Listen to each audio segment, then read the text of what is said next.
10ലധികം പുതിയ ഫോണുകളാണ് ഈ ഒരു ഓഗസ്റ്റ് മാസത്തിൽ മാത്രമായിട്ട് വരാൻ പോകുന്നത്. ഇതിൽ കൂടുതലായിട്ടും ക്യാമറ ഫോക്കസ്ഡ് ആയിട്ടുള്ള ഫോണുകളാണ് വരുന്നത്. അതും പല പ്രൈസ് സെഗ്മെന്റിലും വരുന്നുണ്ട്. എസ്പെഷ്യലി മൊബൈൽ ഫോട്ടോഗ്രാഫി ഒക്കെ ഇഷ്ടപ്പെടുന്നവർക്ക് പറ്റിയ ഫോണുകൾ വരുന്നുണ്ട് ട്ടാ. എന്നാൽ അത് മാത്രമല്ല ഒരു മിഡ് റേഞ്ച് സെഗ്മെന്റിലായിട്ട് നല്ല വാല്യൂ ഫോർ മണി ആയിട്ടുള്ള ഒരു ഫോണും ഒരു കിഡിലൻ ഗെയിമിംഗ് ഫോണും വരുന്നു. എല്ലാത്തിൻ്റെയും ഡീറ്റെയിൽസ് ഞാൻ പറഞ്ഞുതരാം. അതിന് മുന്നായിട്ട് ഇതുപോലത്തെ വീഡിയോസിന് മിസ് ചെയ്തിരിക്കാൻ നമ്മുടെ ചാനൽ ഒന്ന് സബ്സ്ക്രൈബ് ചെയ്തിട്ടുള്ളൂ. ഓക്കെ, അപ്പോൾ നമുക്കൊരു ബഡ്ജറ്റ് സെഗ്മെന്റിൽ വരുന്ന ഫോണുകളിൽ നിന്ന് സ്റ്റാർട്ട് ചെയ്യല്ലേ. അതിൽ ഫസ്റ്റ് വൺ ആയിട്ട് വരാൻ പോകുന്നത് വൺ പ്ലസിൻ്റെ N6X ആണ്.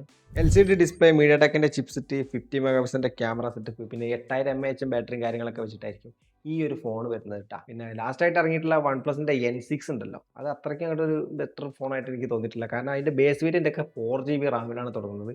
മിക്കവാറും ഈ ഒരു ഫോണും 4GB റാം വെച്ചിട്ടായിരിക്കും സ്റ്റാർട്ട് ചെയ്യാൻ പോകുന്നത്. സോ ആ ഒരു റാം വേരിയൻറ്റിലുള്ള ഫോണുകൾ നിങ്ങൾ മാക്സിമം അവോയ്ഡ് ചെയ്യാൻ ശ്രമിക്കുക. അതിന് പകരം പഴയ ഫോണുകൾ ഏതെങ്കിലും നോക്കുന്നതായിരിക്കും കുറച്ചുകൂടി ബെറ്റർ. പിന്നെ ഈ ഒരു ഫോൺ ഏതാണ്ട് ഒരു 20,000 to 25,000 പ്രൈസ് റേഞ്ചിലായിരിക്കും വരാൻ പോകുന്നത്. മിക്കവാറും ഒരു 20,000 റൗണ്ട് ആയിട്ട് കിട്ടാൻ സാധ്യതയുണ്ട്. സോ നിങ്ങൾ ആലോചിച്ചിട്ട് മാത്രം അത് ചൂസ് ചെയ്യാം. ഇനി അടുത്തായിട്ട് ഞാൻ പറയാൻ പോകുന്നത് ഇൻഫിനിക്സിൻ്റെ ഹോട്ട് 70 Pro എന്ന് പറഞ്ഞിട്ടൊരു മോഡലാണ് കേട്ടോ. കഴിഞ്ഞ മാസമായിരുന്നു ഇറങ്ങാൻ സാധ്യത, പക്ഷേ കഴിഞ്ഞ മാസം വന്നിട്ടില്ല. സോ ഓഗസ്റ്റിലേക്ക് നമുക്ക് ഇത് എക്സ്പെക്ട് ചെയ്യാവുന്നതാണ്. Full HD plus LCD display, media ടെക്കിൻ്റെ ചിപ്സെറ്റ്, 50 മെഗാ പിക്സലിൻ്റെ ക്യാമറയൊക്കെ വെച്ചിട്ടായിരിക്കും ഈ ഒരു ഫോൺ വരാൻ പോകുന്നത്. പിന്നെ ഈ ഒരു ഫോണിൻ്റെ പുറകിലായിട്ട് നമ്മൾ നത്തിങ് ഫോണിലൊക്കെ കാണുന്ന പോലെ തന്നെ ഒരു ചെറിയൊരു ഡോട്ട് മെട്രിക്സിൻ്റെ ഡിസ്പ്ലേയും കാര്യങ്ങളൊക്കെ കൊടുത്തിട്ടുണ്ട്. ഇതും ഏതാണ്ട് ഒരു 25,000 പ്രൈസ് റേഞ്ചിൽ നിങ്ങൾക്ക് കിട്ടാൻ സാധ്യതയുണ്ട്. ഈ ഒരു പ്രൈസിൻ്റെ അടുത്തായിട്ട് വരാൻ സാധ്യതയുള്ള ഒരു ഫോണാണ് മോട്ടോറോയുടെ മോട്ടോ G Max എന്ന് പറഞ്ഞിട്ടുള്ള മോഡൽ. ബിഗർ ഡിസ്പ്ലേ, 50 മെഗാ പിക്സലിൻ്റെ ക്യാമറ, അതുപോലെ തന്നെ അത്യാവശ്യം നല്ല ബാറ്ററി ബാക്കപ്പും കാര്യങ്ങളൊക്കെ തരാൻ പോകുന്ന ഒരു ഫോണായിരിക്കും കേട്ടത്. ഈ ഒരു ഫോണിൻ്റെ ലോഞ്ച് ഡേറ്റ് ഇതുവരെ കൺഫേം ആയിട്ടില്ല. പക്ഷേ ഈ ഒരു ഫോൺ ഇറങ്ങുവാണെങ്കിൽ ഏതാണ്ട് 25,000 പ്രൈസ് റേഞ്ചിലായിരിക്കും വരാൻ പോകുന്നത്. ഇനി അടുത്ത് പറയാൻ പോകുന്നത് പുതിയൊരു കമ്പനിയിൽ നിന്നുള്ള ഫോണാണ്, നമ്മുടെ ഫയർ ബോൾട്ട്. കമ്പനി പുതിയതൊന്നല്ല കേട്ടോ,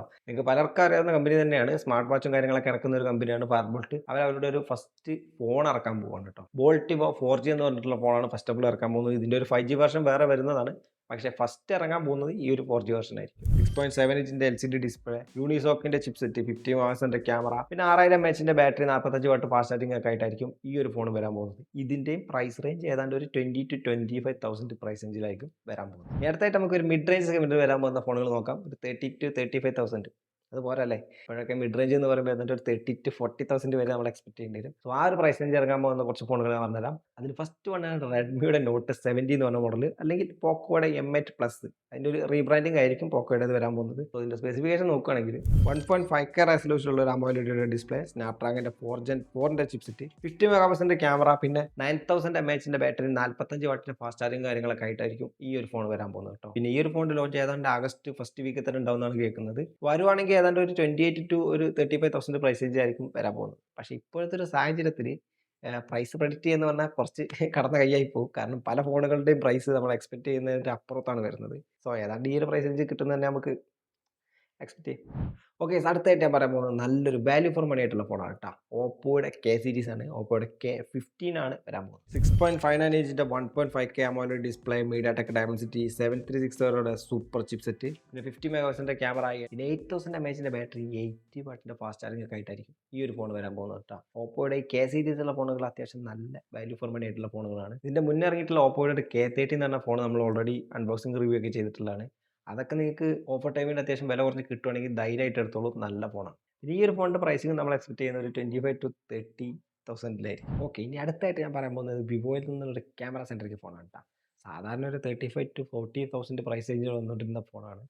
പക്ഷേ ഇപ്രാവശ്യം എന്തായാലും ഒരു 50,000 മുകളിൽ നമുക്ക് ഇത് എക്സ്പെക്ട് ചെയ്യാൻ പറ്റുള്ളൂ. മോഡൽ വേറെ ഇതല്ല, വിവോയുടെ V80 ആണ്. 6.59 ഇഞ്ച് വരുന്ന 1.5K AMOLED ഡിസ്പ്ലേ, സ്നാപ്ഡ്രാഗൻ്റെ 7 Gen 4 ചിപ്സെറ്റ്, പിന്നെ 50+50+8 വരുന്ന ട്രിപ്പിൾ ക്യാമറ സെറ്റപ്പാണ് പുറകിൽ കൊടുത്തിട്ടുള്ളത്. പിന്നെ IP6869 സർട്ടിഫിക്കേഷൻ, അൾട്രാസോണിക്കിൻ്റെ ഫിംഗർ പ്രിന്റ് സ്കാനറൊക്കെ വെച്ചിട്ടായിരിക്കും ഈ ഒരു ഫോൺ വരാൻ പോകുന്നത്. ഏതാണ്ട് ഓഗസ്റ്റ് പകുതിയോടായിരിക്കും ഈ ഒരു ഫോണിൻ്റെ ലോഞ്ച് വരാൻ സാധ്യതയുള്ളത്. പിന്നെ നമ്മൾ നേരത്തെ പറഞ്ഞ പോലെ തന്നെ ഇതിൻ്റെ പ്രൈസിങ് ഏതാണ്ട് ഒരു 50,000 to 55,000 മുകളിലേക്ക് നിങ്ങൾ എക്സ്പെക്ട് ചെയ്താൽ മതി. കാരണം ഇപ്പോഴത്തെ ഒരു പ്രൈസിങ് കാരണം ഏതാണ്ട് ആ ഒരു പ്രൈസ് റേഞ്ചിൽ ഈ ഒരു ഫോൺ വരാൻ സാധ്യതയുള്ളൂ. പിന്നെ ഇത് മാത്രമല്ല കേട്ടോ, വിവോയിൽ നിന്ന് വേറൊരു ഫോൺ കൂടി വരുന്നുണ്ട്, വിവോയുടെ S2 എന്ന് പറഞ്ഞിട്ടുള്ള മോഡൽ.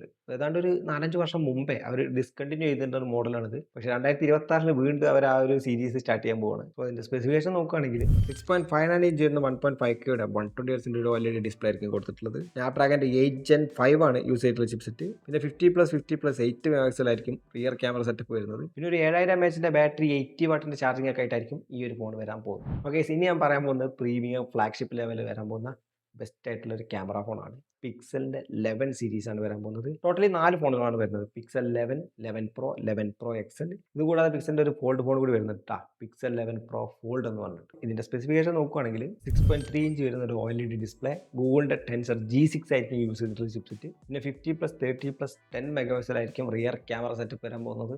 ഇത് കൂടാതെ 5000 mAh ബാറ്ററി, 45 വാട്ടിൻ്റെ ഫാസ്റ്റ് ചാർജിങ് കാര്യങ്ങളൊക്കെ ആയിട്ടായിരിക്കും ഈ ഒരു ഫോൺ വരാൻ പോകുന്നത് കേട്ടോ. പിന്നെ ഇതിൽ പ്രധാനമായിട്ട് എടുത്തു പറയേണ്ട മറ്റൊരു കാര്യം എന്താണെന്ന് വെച്ചാൽ ഗൂഗിൾ ജെമിനി ഉണ്ടല്ല, അതിൻ്റെ ഒരു ബിഗ്ഗസ്റ്റ് അപ്ഗ്രേഡ് ആയിരിക്കും ഈ ഒരു ഫോണിൽ നിങ്ങൾ കാണാൻ പോകുന്നത്. കാരണം ആൻഡ്രോയിഡ് 17ൻ്റെ കൂടെ കിട്ടില്ലനായിട്ടുള്ള കുറച്ച് AI ഫീച്ചേഴ്സ് കൂടി വരാൻ പോകുന്നുണ്ട്.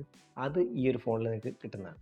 പിന്നെ ഇതിൻ്റെ പ്രൈസിങ് നോക്കുകയാണെങ്കിൽ ഗൂഗിളിൻ്റെ പിക്സൽ 11 അല്ല ബേസ് മോഡൽ, അത് ഏതാണ്ട് ഒരു 70,000 to 80,000 പ്രൈസിൽ ചേർക്കാൻ വരാൻ പോകുന്നത്. പിന്നെ ഇതിൻ്റെ പ്രോയോ എക്സലൊക്കെ ഏതാണ്ട് ഒരു 90,000 to ഒരു 1 lakh വരെ നമുക്ക് എക്സ്പെക്ട് ചെയ്യാവുന്നതാണ്. ഇതുകൂടാതെ വരാൻ പോകുന്ന ഫോൾഡ് ഫോൺ ഏതാണ്ട് ഒരു 1.5 lakhൻ്റെ അടുത്തായിരിക്കും പ്രൈസിങ് വരാൻ പോകുന്നത്. സോ നിങ്ങളൊരു മൊബൈൽ ഫോട്ടോഗ്രാഫി അടിപൊളിയായിട്ട് നോക്കുന്ന ഒരാളാണെങ്കിൽ തീർച്ചയായിട്ടും നിങ്ങൾക്ക് കൺസിഡർ ചെയ്യാൻ പറ്റുന്ന ഓപ്ഷനാണ് കേട്ടോ ഈ ഗൂഗിളിൻ്റെ പിക്സൽ സീരീസ്. പിന്നെ വലിയ വലിയ ടാസ്കുകൾക്കൊന്നും ഈ ഒരു ഫോൺ നിങ്ങൾ എക്സ്പെക്ട് ചെയ്യരുത്. കാരണം ഗൂഗിളിൻ്റെ ടെൻസറാണ് ചിപ്സെറ്റ് കൊടുത്തിട്ടുള്ളത്. സോ അത് അത്രയും അങ്ങോട്ട് ക്യാപ്പബിൾ ആയിട്ടുള്ള ചിപ്സെറ്റ് ഒന്നുമില്ല. നിങ്ങളുടെ നോർമൽ ഡേ ടു ഡേ ടാസ്കിനും മറ്റു കാര്യങ്ങൾക്കും ഒന്നും ഒരു പ്രശ്നമാകാൻ പോകുന്നില്ല. ഒരു ഗെയിമിംഗ് ലെവലിലേക്ക് അല്ലെങ്കിൽ ഒരു ഹൈ ലെവൽ പരിപാടിയിലേക്കൊന്നും ഈ ഒരു ചിപ്സെറ്റ് കൊണ്ട് പറ്റില്ല. സോ പ്യൂർലി ഒരു ക്യാമറ ഓറിയൻറ്റഡ് ആയിട്ടുള്ള ഫോൺ നിങ്ങൾ നോക്കുകയാണെങ്കിൽ തീർച്ചയായിട്ടും നിങ്ങൾക്ക് കൺസിഡർ ചെയ്യാം. ഓക്കെ, അവസാനമായിട്ട് ഞാൻ പറയാൻ പോകുന്നത് ഹോണറിൽ നിന്നുള്ള ഒരു വെറൈറ്റി ഫോണാണ്. ഹോണറിൻ്റെ ഒരു റോബോട്ട് ഫോൺ. ആക്ച്വലി ഇതൊരു ആഗസ്റ്റ് മാസത്തിലായിട്ട് ചൈനയിലായിരിക്കും ലോഞ്ച് ആകാൻ പോകുന്നത്. പക്ഷേ ഇന്ത്യയിലേക്ക് ഇത് വരുമോ എന്നുള്ളതിൻ്റെ കാര്യം ഇപ്പോഴും കൺഫർമേഷൻ ആയിട്ടില്ല. ഇതിൻ്റെ പ്രധാന പ്രത്യേകത ഈ കാണുന്നത് തന്നെയാണ്. ഇതിൽ കൊടുത്തിട്ടുള്ള 200 മെഗാപിക്സലിൻ്റെ ഒരു ഗിംബൽ ലെവൽ ക്യാമറയാണ് കൊടുത്തിട്ടുള്ളത്. സോ ഈ ഒരു ഫോൺ ഇന്ത്യയിലേക്ക് വരാനുള്ള സാധ്യത വളരെ കുറവാണ്. പക്ഷേ ഇറങ്ങുവാണെങ്കിൽ നിങ്ങൾ ആരെങ്കിലും ഇത് കൺസിഡർ ചെയ്യും. എന്തായാലും നിങ്ങൾ താഴെ കമൻറ്റ് ചെയ്യാൻ മറക്കണ്ട കേട്ടോ. സോ ഈ ഒരു വീഡിയോയിൽ ഇത്രേ ഉള്ളൂ. ഇനി ഇത് കൂടാതെ വേറെ ഏതെങ്കിലുമൊക്കെ ഫോണുകൾ ലോഞ്ച് ആവുകയാണെങ്കിൽ നമ്മൾ തീർച്ചയായിട്ടും ഈ ചാനൽ അപ്ഡേറ്റ് ചെയ്യുന്നതാണ്. സോ അത് മിസ് ചെയ്യാതിരിക്കാൻ ചാനൽ സബ്സ്ക്രൈബ് ചെയ്തിട്ടുള്ളൂ. So this is me Vicky signing off. By.